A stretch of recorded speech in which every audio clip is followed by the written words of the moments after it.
Good evening. This is Tim Mackesy from Atlanta, Georgia, and I'm thrilled this evening to invite on a guest named Rob Bloom, who currently lives in Florida. Rob just wrote an article about what it means to him to have Joe Biden as the president, as a person who stutters. So I would like to introduce to you Rob Bloom. Hello, Rob. Hey, Tim, thanks for having me. Yeah. Would you tell us what you're doing currently as a career? I have a hunch it has something to do with writing because your article is amazing. Thank you. I am a creative director at Universal Orlando Resort. Wow. That's a great park. Been there many times. Yeah. So what does that entail, being creative director? Uh, Hmm. well, for one thing, it involves a lot of talking, but Mm, so gosh, there's just so much happening hmm. from the opening of new attractions to special events like Halloween Horror Nights or other events, both here in Orlando as well as our park in Hollywood or Hmm. um, and it really involves how do we tell the stories of our attractions and our entertainment and our shows for Hmm. our guests and for fans of the park. So that could be anything from writing scripts or casting talent for social content to short films to documentary series Hmm. for different networks. I mean, and it's um, all under the umbrella of helping to tell the the bigger story of Universal Orlando. Writing and talking and talking and writing and creating. There's a lot of that, yeah. Yeah. For a fella who grew up with a stutter. Tell us how you came up with the title for your article. Well, the first thing I want to say, so many people have have reached out to me personally and professionally in the last week or two, and they're like, "Well, I've never even heard you stutter, and I don't think you really stutter," which is actually something that I talked about in the article. So it's not just growing up with a stutter, of course, but it's being a grown up who stutters, who still stutters, who thinks about stuttering, and it's something that I live with and I cope with, but definitely by no means, is it something that you're able to run from or um, that it just goes away one day because Hmm. it's there and it will always be there. The Hmm. title for the article, it's just it's personal. I mean, obviously, any person who stutters, stuttering is a very personal issue to to wrestle with, to come Hmm. to terms with, to Hmm. embrace or not embrace, and um, everything that's just been happening with the presidential election, um, and seeing someone who stutters be elected president, it resonates on such a deeply personal human level where Hmm. I wanted to write about it and I wanted to just be really open and honest, Hmm. which is something I don't feel like I've always been as it pertains to my stuttering. That's what I loved about you. Your article is extremely heartfelt. You poured out what it was like to grow up as a child with a stutter and take on things as an adult, getting up in front of an audience and communicating. And I've known you for a long time, so I know these victories that you've had. Tell me, with stuttering, it runs in your family, right? Yes, it does. I've never directly met anyone in my family who has stuttered, but I was always told that I don't know. I think a paternal great grandfather or great grandmother Hmm. stuttered. Yeah. Now, you mentioned one thing about Joe Biden specifically is that he's a living example. You mentioned how we used to hear Hmm. about people like eh, people who have passed on, King George VI, and so forth, and then Biden was a living character who's been open about stuttering. That's cool. I've been following his speech pattern for some 35 years. When I found out he stuttered, I was like, wow, wait a minute, because I've watched him in debates, in hearings, in all kinds of different things. And I was like, that guy really has a lot of speech composure for a person who stutters. I personally, I had a quest to go from a severe stutter in childhood to a moderate to a mild to whatever I am now. I wanted to model a sense of composure no matter what I was doing, whether it Hmm. was in front of an audience or now doing speech therapy. In grad school, it was very difficult to be a person who stutters and navigate graduate school for myself because we had this thing called clinic where there's a two-way mirror. You're being graded and you're being observed by your professor and the parent of a kid and trying to hold together a semblance of poise while reading a test to a kid who stutters.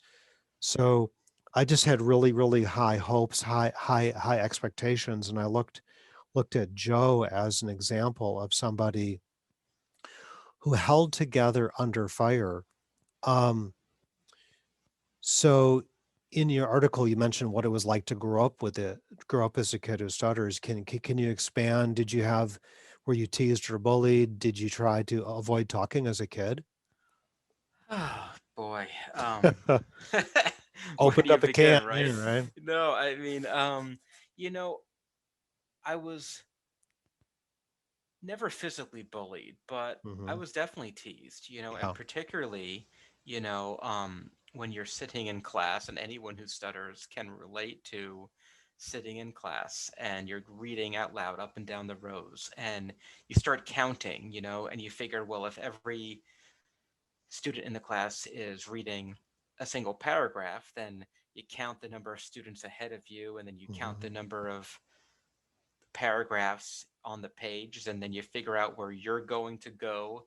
And Mhm. meanwhile, like the back of your neck is just burning red. It's like fire, and you're sweating, and your throat is Mhm. dry. And then, but you're looking at the passage that you're about to read, right? So Mhm. you're set to go, and then maybe there'll be a shorter paragraph. And so then the teacher will Mhm. ask the kid who was reading to read a second one, which completely throws off your count because you were Mm. anticipating reading one paragraph and now your whole count's been messed up. Yeah. Um, and then when it's finally your turn and you just can't get the words out, you can't get a sound out, and the kids start to snicker and the Yeah. kids are laughing. And by some weird chance of fate, it always seems that I would get the longest paragraph to read, and it would Mhm. just go on, probably 3, 4, 5 minutes. I don't know. And then when you're done, you don't even want to look up. You're just ashamed. You don't want to make eye Mhm. contact with anyone. You still hear people snickering and Mhm. whispering, and Yeah.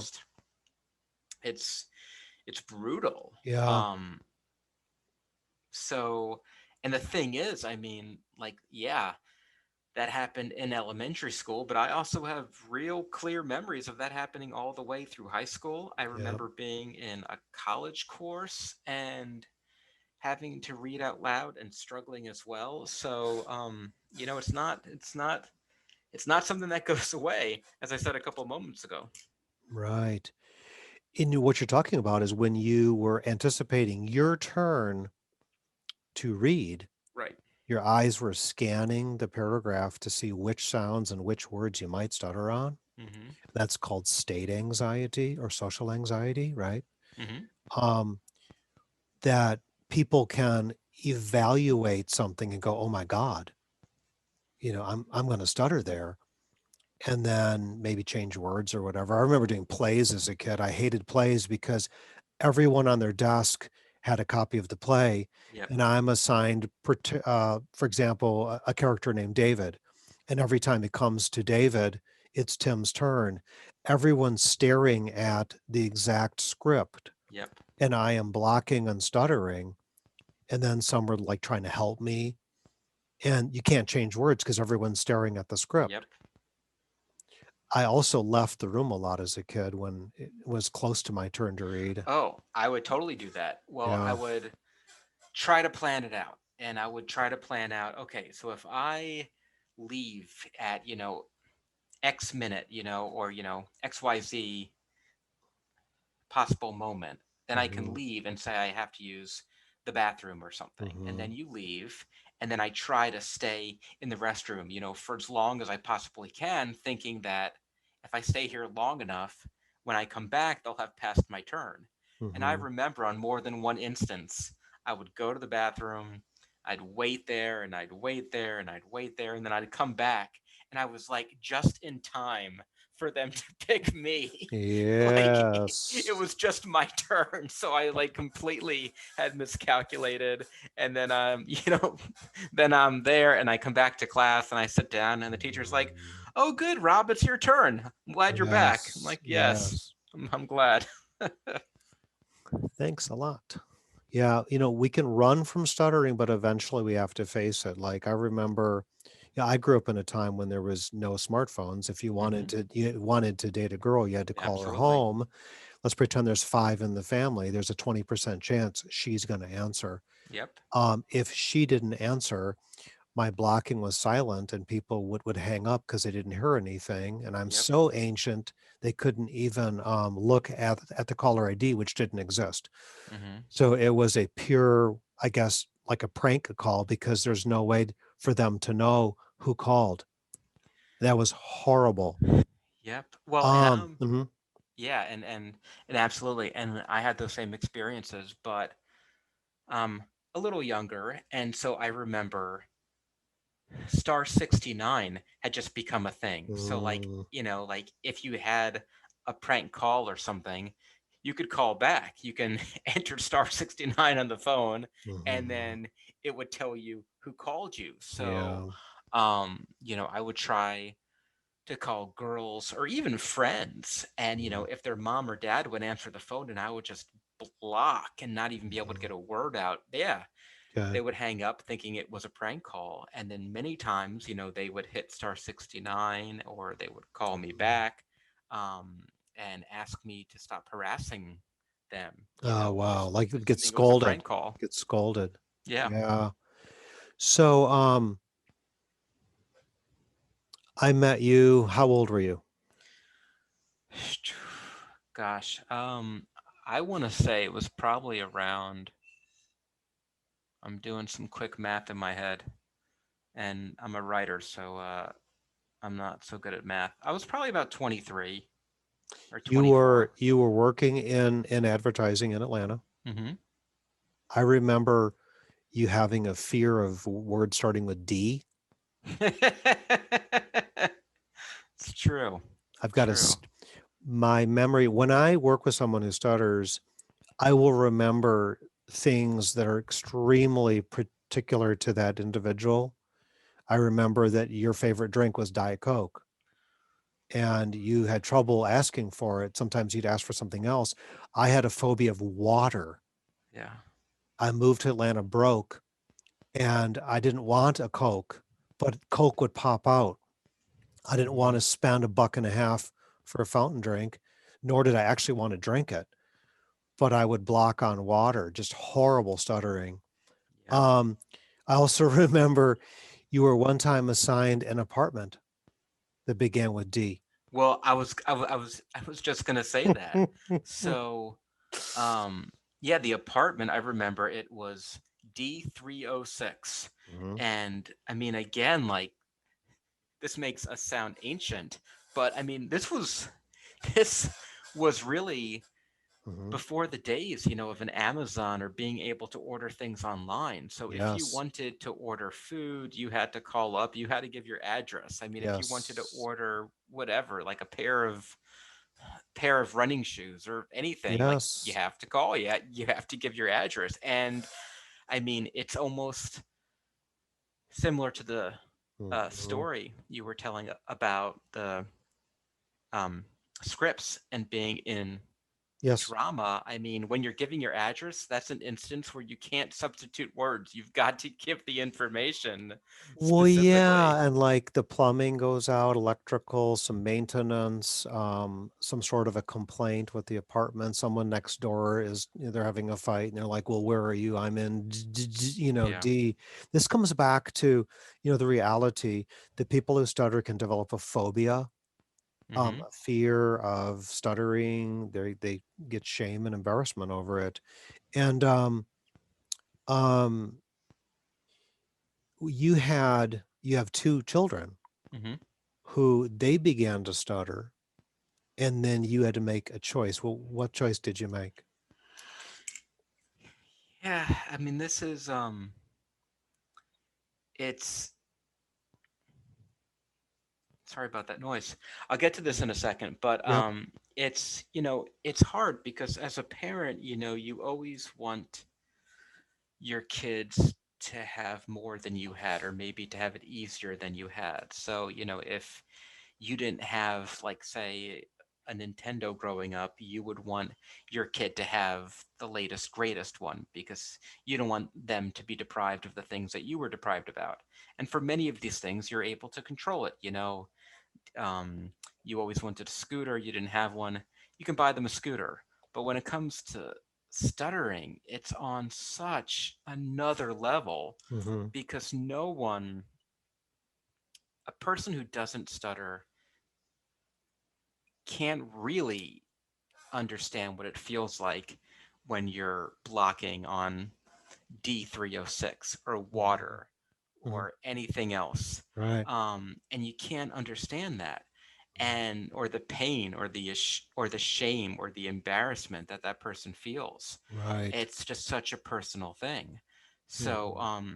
yeah, when both of my kids, my son had some kind of harmless repetitions for a while, never really went into hardcore blocking. But my daughter, when she was probably two, I'm Mm-hmm. guessing, we were in Atlanta, and I remember, I'll probably always have this kind of burned in my brain because again it's so personal, but I remember her trying to communicate and just blocking so severely, and all of a sudden there were eye blinks and Mm-hmm. her not looking at me and Mm-hmm. avoiding making eye contact. Mm-hmm. And then eventually, I mean, she's blocking, and eventually she says something like, forget it, or never mind, and she just Mm-hmm. gave up talking. That's right. And it's just heartbreaking. So Mm-hmm. we were in Atlanta, and thankfully you were in Atlanta. Mm-hmm. And I mean, your office was probably about 10 minutes from our house, and we just considered ourselves so very lucky, to early intervention, of course, is everything. But I mean, I Mm-hmm. had early intervention when I was 2 and 3. But if you don't do it with the right people, you know, you're Mm-hmm. not going to get the result. So we just felt so incredibly fortunate, to be in a place where Yeah. you were, and we were able to Mm-hmm. intervene in an appropriate way. There was years ago, and they're both pretty solid, aren't they? Absolutely. Yeah. Yeah. Yeah, neither one, ever exhibits any form of disfluency, and Mm-hmm. certainly none of the Yeah. behaviors Yeah. related to stuttering. That's beautiful. It's beautiful. When you think like your daughter, we have an expression, precocious talker. She was an early talker, a Hmm. very competent talker. Then all of a sudden the blocking comes in, and then we have to talk about temperament. Some children react to the difficulty talking. They don't even have a word called stutter or speech impediment, Hmm. but what they do know, let's pretend on the table there's two cupcakes left and they haven't had one. And four kids are walking toward that table and they want to say, I want a cupcake or I didn't have one. And Hmm. all of a sudden it's, uh, and they have a huge speech block. Mm-hmm. And as you mentioned, she was already beginning to avert eye contact, which is a self consciousness. So, temperament is very important to consider with little kids who stutter. When they're aware, they're looking away and they say, "Oh, forget it." Um, the parents do have choices. I hate when if a doctor has a blanket, well, we don't treat it till age 6. They would have asked you to look at that for 3 more years. Yeah. Now we know that at age 5 and 6, the teasing and bullying tends to begin because they stand out from their peers. So that's wonderful. I think it is important, then as you're coming back to, the reason why we got together here tonight was, you're watching Joe Biden and going, for years and years and years, thinking as a kid, and then saying, the next president is a guy who stutters. Are you pinch me? Are you kidding me? So it reminds me of the movie The King's Speech. Mm-hmm. The screenwriter for The King's Speech used to listen to King George VI, and he would listen to him on the radio as an inspiration. And he approached the royals to tell the story of the King's Speech. But it wasn't until the Queen Mum, who was King George VI's wife, passed on before he was allowed to tell the story. The Queen Mum was still very affected by King George VI. Remember, if you've seen the movie, I hope you all have seen the movie The King's Speech. It won 4 Academy Awards kind of at the end of 2011, I believe. Go watch it as an assignment here. But he, King George VI's father was difficult on King George VI about his stuttering. That'd be George V, of course. And his own brother would mimic him, say, Mm-hmm. Birdie.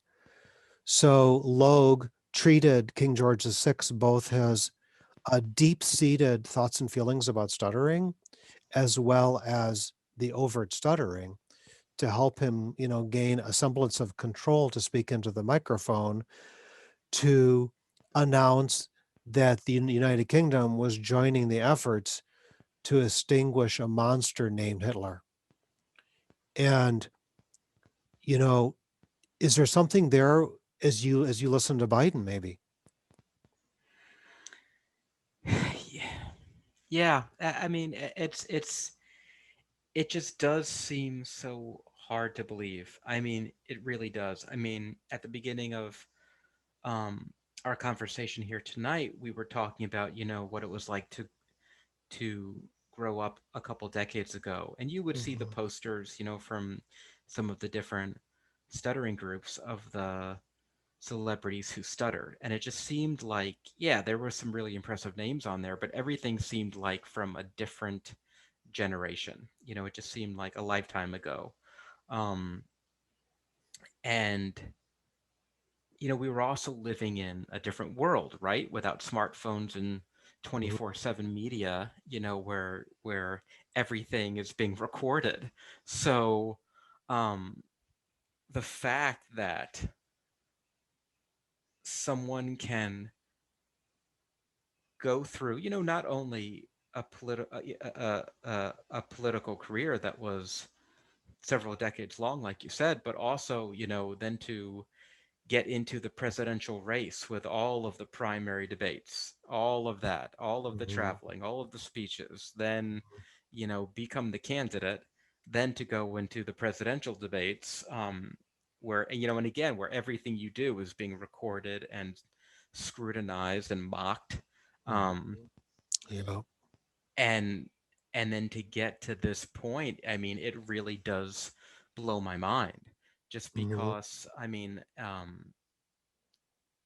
there was there was a period in my life. Yeah, I mean, I would definitely order something other than a Diet Coke because I couldn't say it, but I mean, it went much deeper than that. I mean, I was having thoughts about, what kind of jobs will I be able to look into that wouldn't involve any kind of talking, mhm.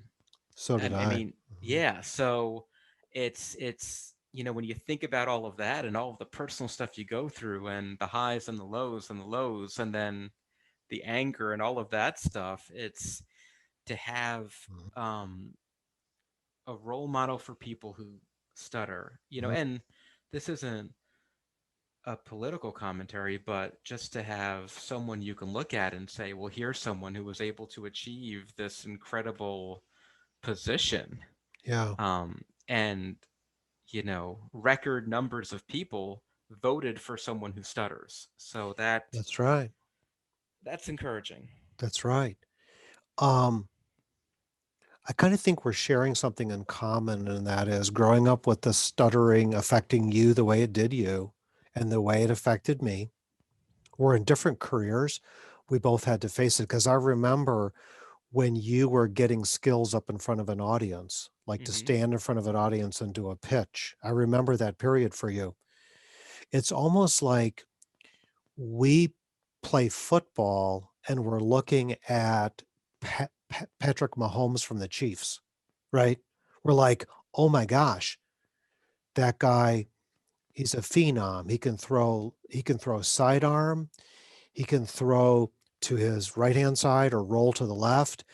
You know, it's like almost like you're both athletes in a given sport, and you're looking at a role model of your sport, either one you play or Hmm. one you really, really follow, like the best golfer, the best tennis professional, or if you play an instrument, there's that pianist, there's that the person who plays that instrument, and you sit in kind of like in awe that under those conditions, your athlete stands up. Hmm. So you're right. Our discussion hasn't been political. It's more about we know what it takes to sit there and endure hearings and debates and hold up. One of my favorite articles about Biden was in 2011. It was called The VP's Speech. And what I liked about it is it just talked about Joe growing up with a stutter, being teased and bullied. The nuns at his school taught him something called phrasing. Hmm. And first he learned it in oral reading, and then he learned to speak in front of a mirror and break his words into a cadence. And I've seen that when he's talking, and in people in the article called the VP speech, he says he still marks his major speeches with lines. Hmm. And I have a feeling if he's ever looking at a prompter, I wouldn't be surprised if they have slash marks. So it works. It's something that has helped you. It's helped me. So it's kind of cool to read what he's done to be able to stay poised during a debate, for example. Is there anything else you wanted to add to your observations of how he talks? I think one of the biggest things for me that I've noticed about his speech, but also maybe more so of his um, demeanor, is that, like, I get the feeling that growing up he was probably bullied a lot. He definitely has had to overcome a lot of traumatic and devastating events in his life, and I almost get the feeling when he talks that he's just like he's not he's not thinking about the bullies. He's not thinking about every Mhm, every time he tried to say some particular word and blocked or stuttered. He's there focusing on the message of what he wants to say.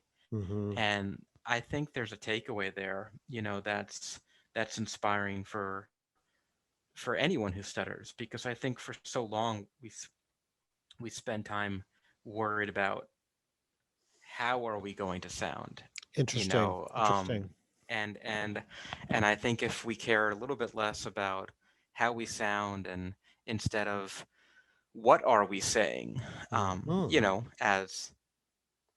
as people who do not stutter do. A Um, couple terminology terms that I use, he's staying associated. hmm When he's right. standing in front of an audience or microphone, he's not pro pro projecting his thoughts. What will someone think if I stutter? He's staying associated, which means he's speaking with a purpose. Yep. So he gets grilled on a topic. Have you noticed how he looks at the camera just at the right time? Yes, it's That well is done. that's decades of when you come to the zinger, when you want to persuade, hmm the timing of the eyes come right. He knows which camera to look at. And he's like, go out and vote. You know what I mean? It's like, that's just, that's years and years and years of training. It's also poise. It's Well, and it's poise. also really great too because I mean, what he's doing is connecting with his audience, and Hmm. he's connecting with a listener. And I actually had, I feel like my, so yeah, so let's say, that I met you when I was, I don't know, 22, 23, 24, something like Hmm. that, Hmm. and I feel like I've been on a journey for the last 20 years Hmm. basically with this. And along the journey, you meet a lot of people who play a role in helping and Hmm. touching you and um the evolution of it all. And I met one gentleman one time, and he was a person who stutters, and he Hmm. was basically telling me um to essentially reframe how I thought about communicating. So instead of Hmm. viewing every situation almost like a life or death situation, like I'm facing a firing squad, if I'm walking up to a counter to pick up dry cleaning or something, where I have to be fluent, or else everything will explode. That's right. His philosophy was basically to to start to enjoy communicating, and to go back to the Biden thing, the way that he looks at the camera and then looks at the audience. It's very similar, because what he was advising me to do was to make a connection with that person that I was talking to. So if I'm picking up my Right. dry cleaning, say hi. Yes. Instead of looking at this like I have to say my first name, my last name, I have to be fluent, I can't Hmm. do this, I can't do that. Just like break that ice away, essentially. Right. Try to chip that ice away and just try to connect person to person. That's right. And Because yeah. people who And stutter tend to bring past experiences with oh them. my gosh. So, And that, yeah, yeah, and that was like a mind-blowing light bulb over the head moment, because it was like, you know what? I could smile to people, and I could make a mhm, joke, and I that's right. could, That's right. like, you could connect with the person and start to actually enjoy communicating, That's rather it right. being something that you fear. Yes, yes, yes, yes. It's like, let's pretend you're in your car and you got a couple buddies in the car, and one of them goes, "Hey, I'm starving. Please pull into the drive-through." And you're like, "Oh, great. Now I get to order for everyone in the car." Right? So there's a reference for the fear. Like your mind goes back on the timeline. Absolutely. It pulls up data. It's like post-traumatic stress disorder, where you bring up these previous experiences, then you begin to think, oh, my friends are going to find out I stutter, and that's the source of anxiety. So what you're saying is, be present as you approach the counter at the dry cleaner or the bank. Block out all these past experiences of stuttering. Look at this individual who's in front of you, or plural if there's more than one person at the counter. Stay present, smile, greet them, and what I call look and let it out. Just hmm look and let it out, you know? Nice. Yeah, I mean, that's Mhm. really true. I mean, because what you're saying, I mean, and I'm sure that anyone who stutters is is nodding along and they can relate, but the idea of like your brain going into like this database of every other Mhm. time that you stuttered and every other, mean thing that someone Mhm. said to you or a horrible experience, and like you're processing all of this while you're thinking, I can't stutter, I can't stutter, I can't stutter, and it's just Mhm. Yeah. like you can't win in that situation. Anything that happens, you're Yeah, gonna make so, yourself crazy. you know, we go way back. So I remember working, for example, on D, the fear of D. Hmm. It's not just Diet Coke and D302 or whatever. Hmm. And then later it's all kinds of there's you have D all day long, right? Yeah. And see, there's an origin. You go back on your timeline and you find where does that fear come from?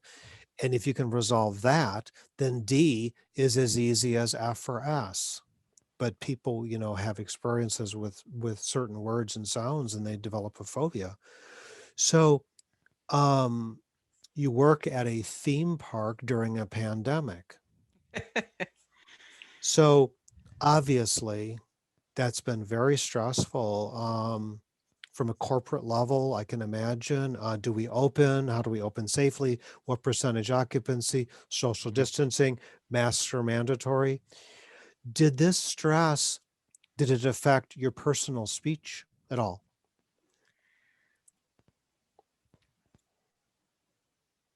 Not in any significant way that I can remember. And I think for me, Mhm, one one thing that also helped, I think, put my own speech and stuttering into perspective mhm. is becoming a father. Because Nice. Mhm, because you just can't put yourself and your issues first anymore.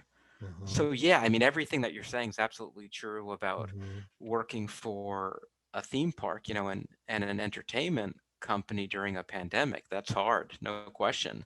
But what's mhm. harder is seeing my kids, try to do virtual school and seeing my kids missing their friends and missing their Yes, gr- their grandparents and trying to, comfort them. Um, very and interesting.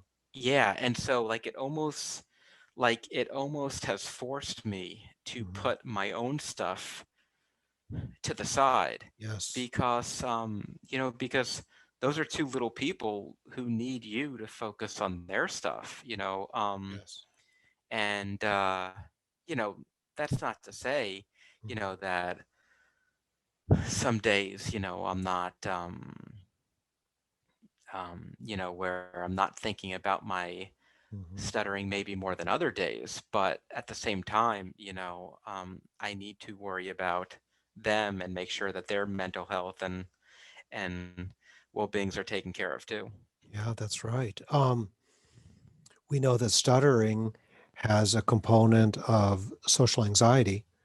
If you add extra levels of anxiety on Hmm. top of a social anxiety, we can create quite a mess. For example, back in April, a lot of people immediately went to virtual. I had some former adult patients, clients, reach out to me and go, I need a brush up. I've got to work with you online for an appointment because I'm all virtual and I'm finding it harder to talk Yep. in like these Zoom rooms than in meetings face to face. So I worked with people with that. I had a lot of young college students wanting to do their internships, and they're instead of like, for example, flying to New York City and doing an interview and then following up maybe with a Zoom or a phone call, there was no travel. So they have anxiety. They just graduated. They might not get a job. They're not hiring during the pandemic. They're laying off. And so these kids have extra levels of fear and anxiety and depression Hmm. on top of social anxiety for stuttering. No This is question. real. We have kids who are stuttering behind a mask. Yeah. I had a beautiful, beautiful girl went out with her mom and dad for ice cream, following all the protocols, mask, and she began to stutter when she ordered, and she had a block, and a adult working at the counter was not patient, and just kept interrupting her. And the girl started crying, and she turned around and she wanted to leave. And her mom and dad said, "Sweetie, let's some." And then, long story short, they went back to the counter, and they did not say, "My daughter stutters." The daughter walked up and she assertively showed, "Look, I'm going to order my ice cream. This is happening. It's happening now. Wait for me to talk because Mhm. I want ice cream." That's So, great. stuttering behind a mask has introduced a whole nother thing. I went out months ago, went out here in Atlanta. I wore a mask intentionally. I did a lot of fake stuttering.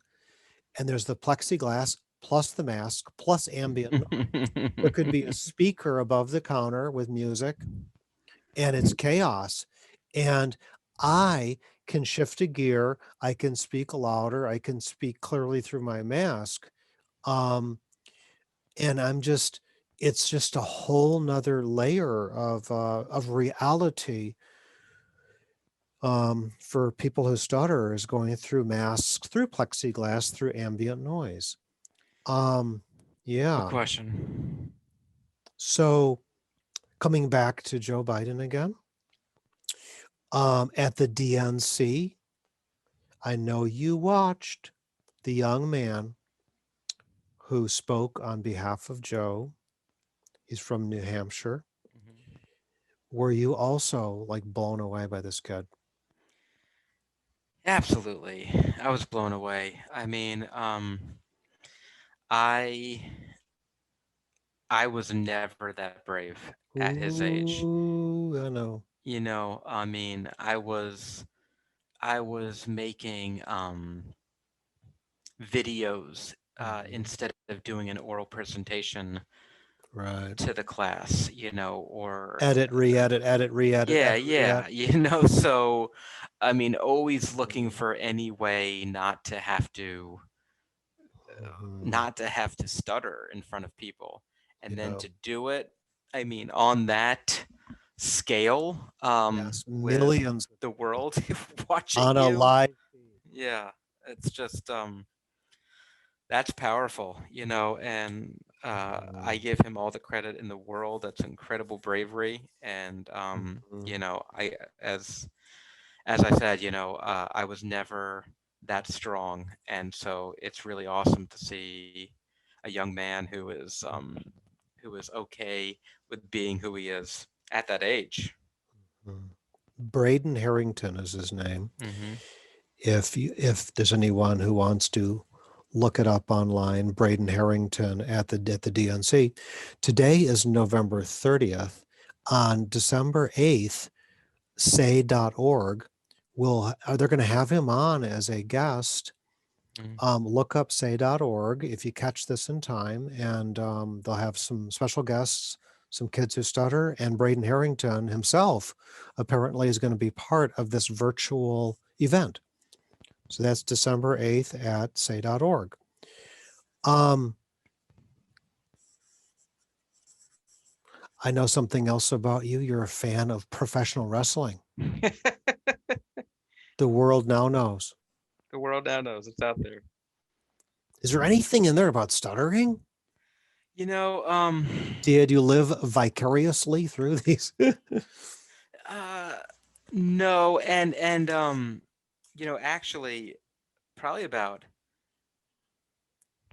10 or 15 years, no, probably about 15 years ago, I guess. I mean, professional wrestling has never been, necessarily known for its taste or judgment, in terms of some of the characters, right?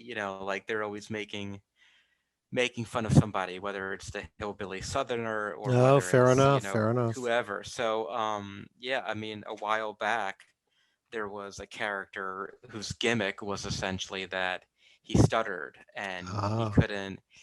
he couldn't get the words out, and they were always Mhm. interviewing him and putting a microphone in his face, and he would block and people would laugh in the audience, and then the opponents that he was going to wrestle, they would mock him.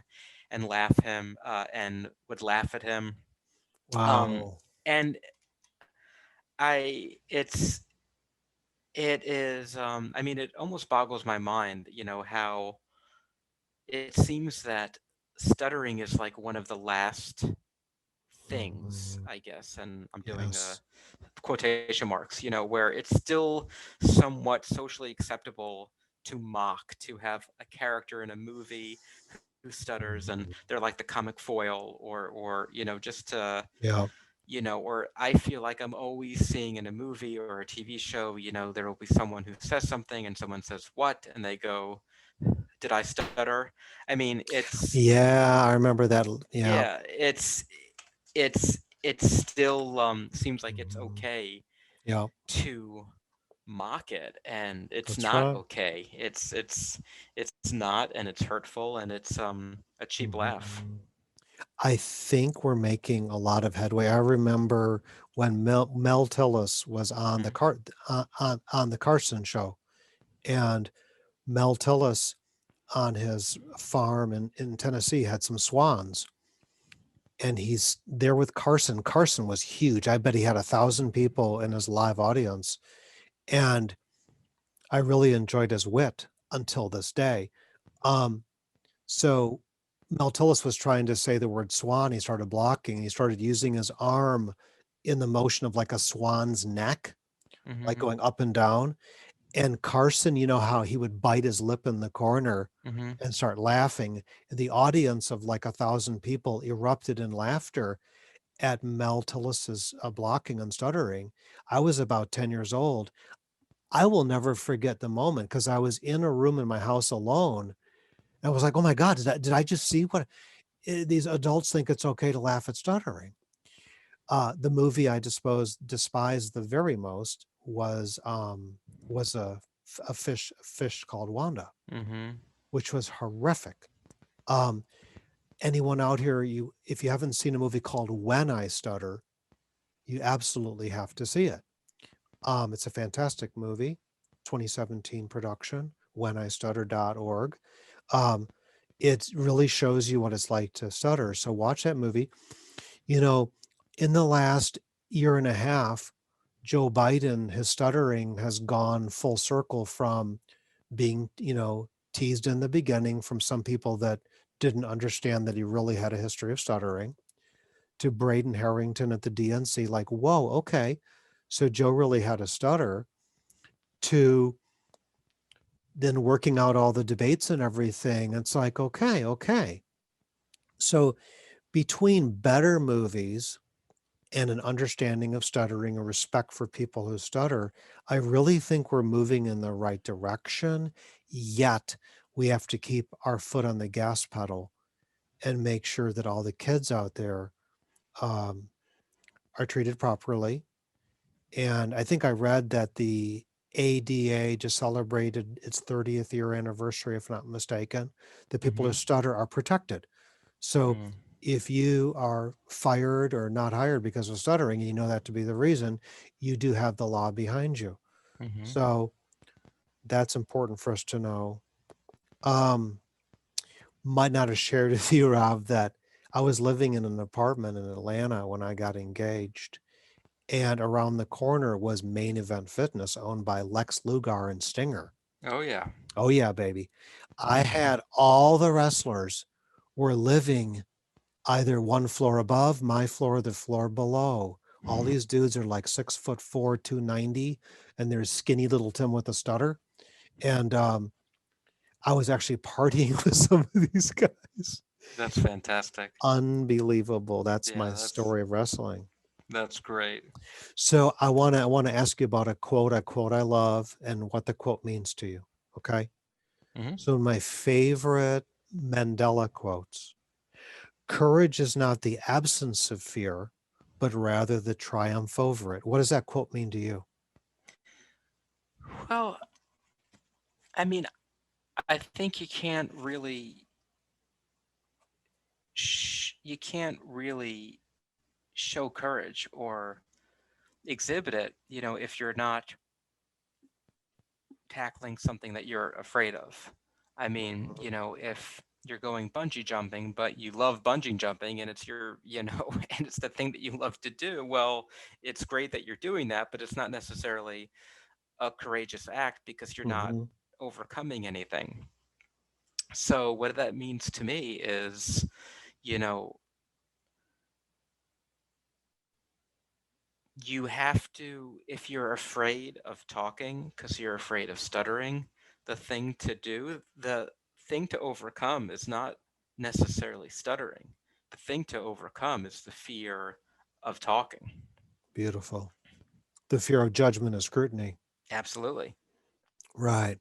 So I'm sure that you saw that in Joe, right? I'm sorry? I'm sure you saw that in Joe Biden, Oh, that yeah, yeah, yeah, yeah. he's got a purpose Absolutely. that's beyond stuttering. Absolutely. He's way beyond what will someone think if I stutter. Right. That was probably 40 years ago. Mm-hmm. Okay. Now, I have a question for you. It's two part.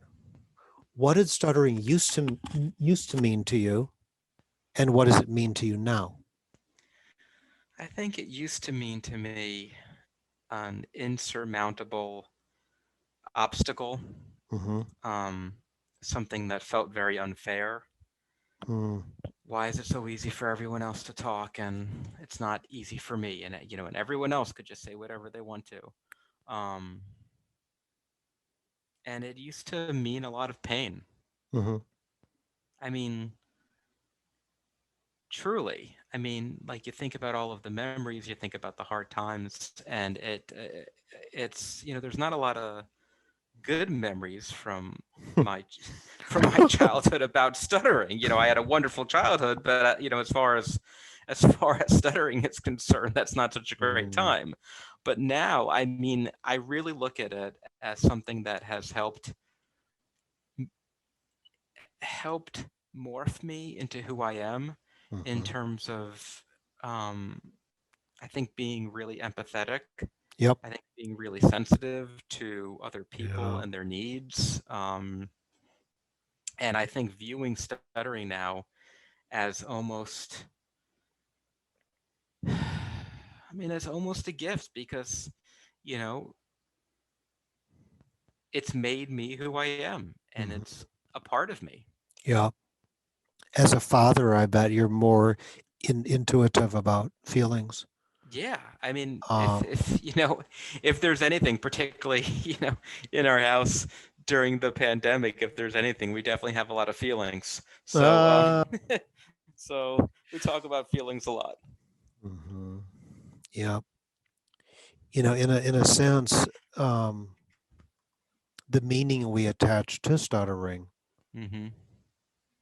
is the difference that makes the difference. Absolute. Well, absolutely, The word because meaning comes from German. The original meaning of the word meaning, this is like a tongue twister, is what you hold in mind. yep, So if you're going into the dry cleaner and you're holding in mind, I don't want to stutter, I don't want to find out I stutter. There's other customers within earshot are going to hear me stutter. If that's what you're holding in mind, you have anxiety, maybe you're going to change words and whatnot. You're going to look down at the floor. So the meaning we attach to it, and right. Because if it doesn't mean anything, mhm, then you wouldn't have that anticipatory anxiety. I mean, bingo. like if you weren't thinking about Mhm. what happens if I stutter in front of the dry cleaner? Will they think I'm dumb? Will they Yep, laugh? Will yep. they burn my clothes because they're so embarrassed to even know Uh, me? I mean, like if you're not even thinking about that and you're just viewing it as an interaction, as mhm. communication, and if you stutter, you stutter. If you don't, you don't. But Yeah, your happiness isn't dependent either way. Then you're almost taking the power yeah. away from stuttering. Yes, yes. I came out of graduate school in 1992, and during graduate school, I convinced myself that by the time I finished with a master's degree as a speech language pathologist, that I could never stutter again. Once I have that minted thing as it's on the wall here in my Yep. office, right? Once I crossed that like it was a finish line. Yep. From that day forward, I can never stutter again. Right. I got to be perfect. Well, like I'm the world's authority on talking. So I set myself up to fail. I had an exacerbation of stuttering that took me back to high school. It was a nightmare. But I didn't know anything at that point about cognitive behavioral therapy. All I knew about were like techniques like pull outs and easy Mm-hmm. onsets. So I had to make a major investment in time and money in getting extra training to, first of all, work on myself because I had such anxiety about stuttering. So the meaning I attached to it, you know, um, like I was afraid to stutter on pathologists. So one day I Oh was a yeah. speech therapist, the next day a speech teacher, next day a speech pathologist, whichever one I felt like would come out, which is Yep. crazy, But I mean, you understand it, and most Oh anyone yeah. that fearing are my job title. Um, yeah. Do you have a point here, share? No, I just yeah. I mean, it's the stuff that we do to ourselves, you know. And it just it's we are often, our own worst enemies, That's I right. guess, and our own. I mean, I was going to say our own worst critics, but I mean, I think we're really our own worst enemies. So Hmm. you put yourself in a wonderful position there where you basically set up the expectation to be perfect, which is unrealistic, or to No. be fluent rather, but then also then you start to associate all these meanings about, well, if I stutter, then I won't have um, clients coming to me, and Hmm. just all of these other things Yeah. and layers on top of Yeah. layers. And Yeah. Yeah. that's what we're so good at doing.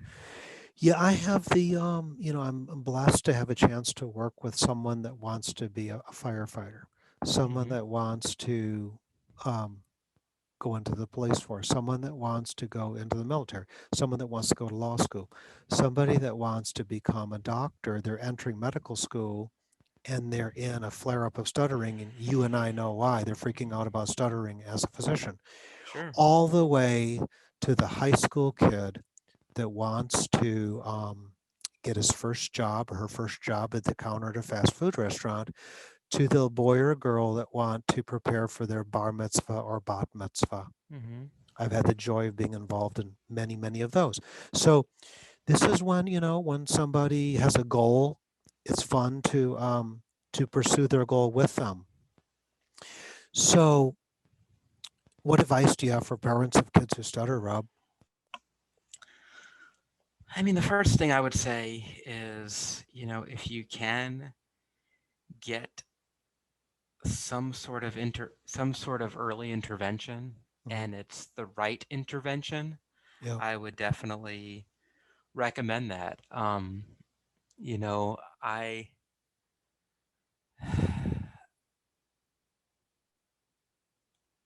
once you start to see things like the eye blinks and the twitching or averting gaze because your child is embarrassed, you're probably at the point where it's not one of those cases where it's just going to go away. Hmm. So I think you need to be honest with yourself and realistic and say, okay, like this is something that's probably not going away, and um, really learn about it. Really learn about, just some things that you, the parent, can do at home, such as not, interrupting the child, such as not averting your own gaze, and, just all of that stuff that we hear, Right. but then also seeking professional intervention, and the earlier the better. Yeah. Well, you took yours well into your 20s. Well, it still had a big impact on you well into your 20s. Um, so you have some authority here. You suggest, as you did with your own kids, you suggest, explore some options to maybe so that it's not as difficult. as I had it, as you had it, for your kids, that Yeah, I mean, I they're choices. definitely, yeah, when I was a kid, when I started to stutter at 2, I mean, again, this was before the days of the internet or Mhm. being able to look on various Facebook groups about stuttering or um, so so you're really at the mercy, of just whatever information you could find, or maybe the speech language pathologist in the public school system, who has all the best intentions in the world, but might not necessarily understand stuttering, which is a pretty common thing, so just doing early intervention with with an SLP is Mhm. really not good enough. You need to do early intervention with someone who understands Mhm. stuttering because it's I mean, I'm not telling you anything you don't know, but it's very complicated. Well, we know there's no cure for stuttering. If I think what you're saying, if your child is starting to show an awareness, maybe a fear of stuttering, embarrassment, looking away, you know, it's not black and white. Like, for example, my little kid's going to stutter just as he does and be the rest of his life. There's shades of gray. Hmm. How can we, how can we teach him to stutter more easily, looser, feel good in front of an audience, help to reduce fear, teach the child to advocate what to say about his stuttering if somebody were to bring it up in a negative way. There's one way to to advocate, how to speak up, how to Absolutely. go to the teacher. So we grown-ups, we teach children how to advocate for themselves. I endured teasing for a long time, and many people with good intentions told me just try to ignore it. Yeah, However, I'm being traumatized, teased and bullied. You don't ignore it. Unfortunately, you remember it in a somatic way. So then, you develop fear of talking because you have so many wounds. So I tell kids what to say and what to do. If it's a curious question, why do you go I versus mocking, teasing, and bullying? So we want to equip them. We don't know exactly their outcome will be if they're 10 years old and they've been stuttering since age 4. However, we want to give them, skills. Um, any other thoughts about, watching Biden's poise, uh, things that you've learned from him? I think something else, that I've learned from him, and I think that others could see as well, is just his perseverance, you know, um, and maybe, in his case, the fact that that he has had to overcome some personal tragedies as well. Maybe that also helps put his stuttering in perspective for him. I don't know, but I'm just saying that, like, you have to persevere. You can't let the fear of stuttering dictate your life. Beautiful. Um, Hmm. you know, because for people who stutter, the stuttering is just one small part of who we are. Hmm. And it took me a long time to realize that as well, that the Yes. stuttering was just one part of it. So, Yes. you can go through your whole life being angry and kicking yourself and wishing you didn't stutter, absolutely. Hmm. But you also have to realize it's just one small part, and you have so much more to offer. Uh, and it's really important to keep that into perspective. That's right. You are more than stuttering. All the people who stutter are more than stuttering. Very important to understand and to really internalize. Reduce the identity of a stutterer. You know, I'm a stutterer. People think I'm awkward. They don't want to be my friend.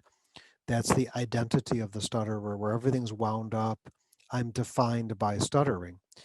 That's when we obsess on people's opinions of us.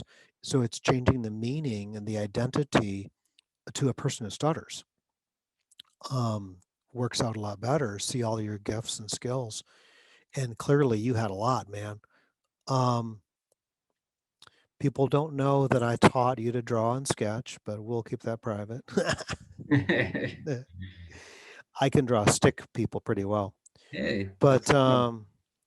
any thoughts that you want to close with? No, you know, I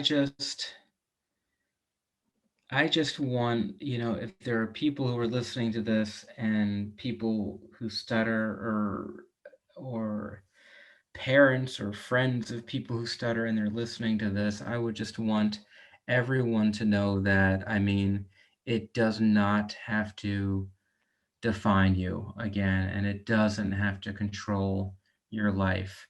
I mean, I'm the guy who couldn't order Diet Coke or say his apartment number. Mhm. And, you know, there was a time when I never thought I'd be able to order anything that I wanted in a restaurant or that I would ever be able to have a job where I had to talk, let alone where I was presenting or Yeah. directing actors on a set. I mean, so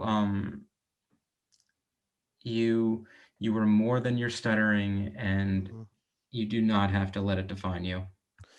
Tell everybody how to find your article that inspired this podcast. So I don't. You put me on the spot. I know I tweeted it on my Twitter account, which is at Rob Bloom CW, ROBBLOOMCW. Okay. Hmm. Um, I'm trying to. Did it begin with a K? yeah. Okay. Thank you. So there is a site called Kveller, which is KVELLER.com. So Cool. KVELLER.com, and you can find it there as Okay. well. Great. That article, you want to read it because it inspired this podcast. There's a great chance for us to get connected. I know you moved out of it, Atlanta, maybe 2 years ago, and we haven't had a chance to really get caught up. But I'm thrilled to hear that your kids are thriving and communicating, and you sound fantastic. You've been under a lot of, the fact that you've endured, like I said, this whole pandemic can add a lot of anxiety on top of stuttering. It's important for people who stutter to be able to do their very best to separate the two. Hmm. Like, I'm stressed about a lockdown. I'm stressed about I can't go to in-person classes in college, my sorority fraternity functions. I miss summer camp, my birthday party. My parents say I can't have it. All of these are realities. Um, Parents, do your best to, help the kids to separate the two things, the stuttering from everything else. I know that's kind of a tall task, but I know I have to separate. I have kids in college, and I'm navigating being pulled out of a dorm, no meal plan, all the restaurants closed, get out of town. That was one Yeah, kid. And then the other one was a similar, like, get out of Dodge by tomorrow, vacate your housing. It's like, whoa, what is going on? it's crazy. Yeah, but anyways, It's crazy. coming back, we both sit in awe at the poise and stamina of Biden talking over. Like I said, I've been watching him communicate for 35 years, Hmm. and I always wanted to be able to hold up under fire if I was on the news, or I've also had a chance to go into court on behalf of people who stutter. For example, somebody gets hurt in a car accident and they begin to stutter as a result of their head injury, and I'm in there as a witness. For example, that turned out to be a massive speech challenge for myself to Oh, be, absolutely. be sworn under oath and all that business. Just so. Anyways, it's great talking with you, man. Great talking And with you. for anyone else that I have podcasts that if you search um, Stuttering Solutions Atlanta, Stuttering Solutions Atlanta. They're available on Spotify, Pandora, Google, Apple, all of that business. I always encourage people start with the first recording, which is in April, and then make your way on up. But Rob, it has been a pleasure. Your article is heartfelt. That's what everyone's saying, is very heartfelt and honest and pure. And Thank that you. and that's why it's going to have legs for a long time. Thank you. That means a lot coming from you. So I appreciate that, Tim. All right, brother. Thank you. All right. Thank you.